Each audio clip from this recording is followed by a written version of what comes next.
Hi, my name's Ankit. My name's Ellie, and welcome back to the channel In2Med. Today we're going to be talking about AKIs, which are one of the most challenging topics for medical students. We hope you enjoyed the video, and remember to click on the link below to get access to all our notes for free.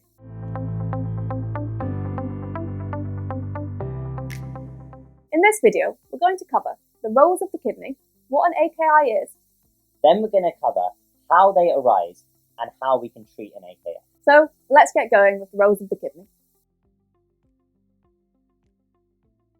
Before we try to understand what an AKI is, it's helpful to start with a basic review of what the kidney does. We can remember this by splitting it into the different categories. In terms of the synthetic function, the kidney is responsible for making erythropoietin, and this is needed for red blood cell production. In terms of the cardiovascular function, a big role of the kidneys is to reabsorb sodium to help maintain the blood pressure.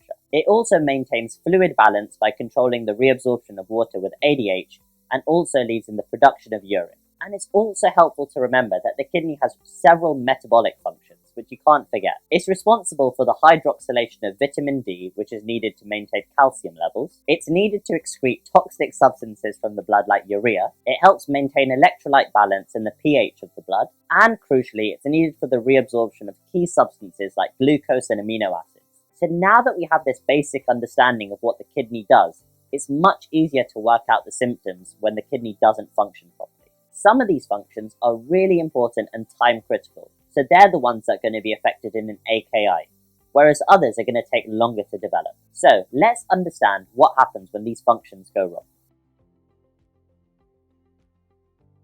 It's really important to understand what exactly an AKI is. It is said that up to 50% of ITU patients may get an AKI at some point in time. So this is something that you're definitely going to be seeing as a junior doctor. The way that I like to think about it is a rapid deterioration in renal function that develops over a few hours. This means that for a short period of time, the kidney won't be able to do its functions. So what will this lead to? The first thing is azotemia, and by this we mean a raised urea and creatinine level. And this is because the kidney is unable to excrete these toxic substances from the blood, and as a result, their plasma concentration rises. The next is a low urine output. We know that a key function of the kidneys is to produce urine, so when they're not functioning properly, your urine output is going to fall. The next, and probably most important, is hyperkalemia. Levels of potassium are controlled by its secretion rate in the late DCT. If your filtration rate falls, this means that the rate of potassium secretion is going to fall as well,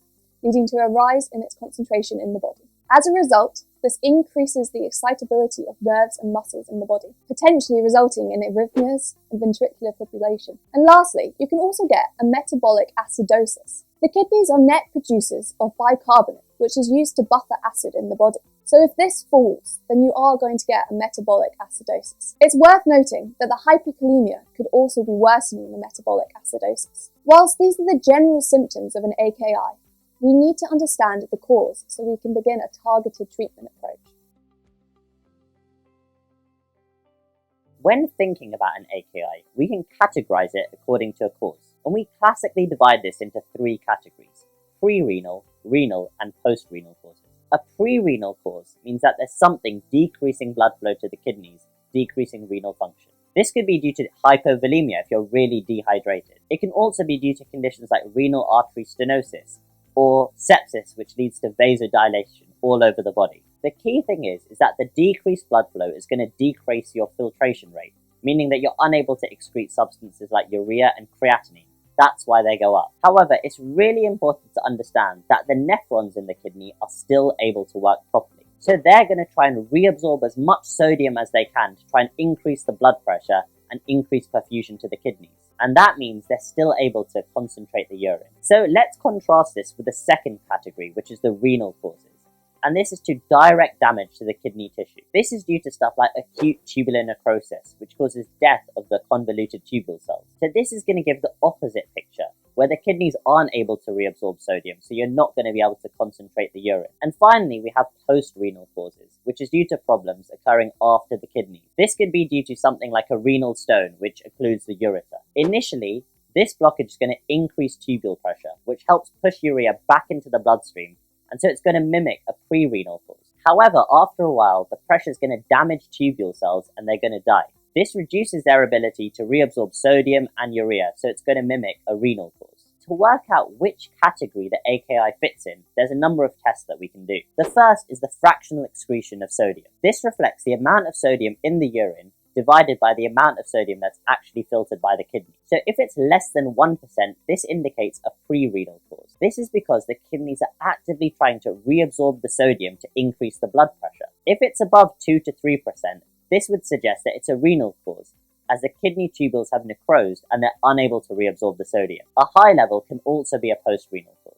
In addition, we can also look at the following variables which will help distinguish which cause it is. This includes the appearance, the osmolality, the plasma urea to creatinine ratio, and also the urinary sodium. Take a look at the table in your own time to really get familiar and help differentiating between the two causes. Just remember, in a pre-renal cause, you're trying to reabsorb sodium to increase your blood pressure. Therefore, the urinary sodium is going to be low and the urine is going to be concentrated. And in a renal, or sometimes a post-renal cause, it's likely the picture will be the opposite. One of the first important steps to managing an AKI is to stop the drugs that might be making it worse. Knowing which drugs affect the kidney is one of the favourite questions that medical schools ask their students. So what we've done is made a table to tell you about which drugs you should stop in AKIs and which ones you can continue. So some of these drugs actually worsen the AKI itself, but the others are renally cleared. So when the kidneys deteriorate in function, their levels in the body rise and can become dangerous. So the ones that are safe to continue are warfarin, paracetamol and statins, low-dose aspirin and beta blockers. The drugs that worsen AKI include NSAIDs, some diuretics, aminoglycoside antibiotics like streptomycin, and lastly, the ACE inhibitors or ARBs. 3 of the key drugs that are dangerous because they're renally cleared include metformin, lithium, and digoxin. So, now that we've dealt with the drugs, how do we actually go about treating this AKI? For all the causes, it's about understanding what is the underlying condition, treating this, and doing general management steps as well. One of the most important things in treating an AKI is the fluid balance. If a patient is hypovolemic, we need to give them a stat dose of saline over 15 minutes. For most patients, this involves giving 500 millilitres of saline. But if you have heart failure, we reduce this to 250 millilitres. Another key point is treating the hyperkalemia. It is important to treat if your level of potassium in the body is over 6.5 millimoles, or you are beginning to see ECG changes. To treat hyperkalemia, the first stage is to stabilise the heart using calcium gluconate or calcium chloride. We then use insulin to drive potassium into cells, and we can also add salbutamol if this isn't working. And if people are in really severe renal failure, we might have to resort to hemodialysis. The key thing is recognising this condition quickly and treating it quickly.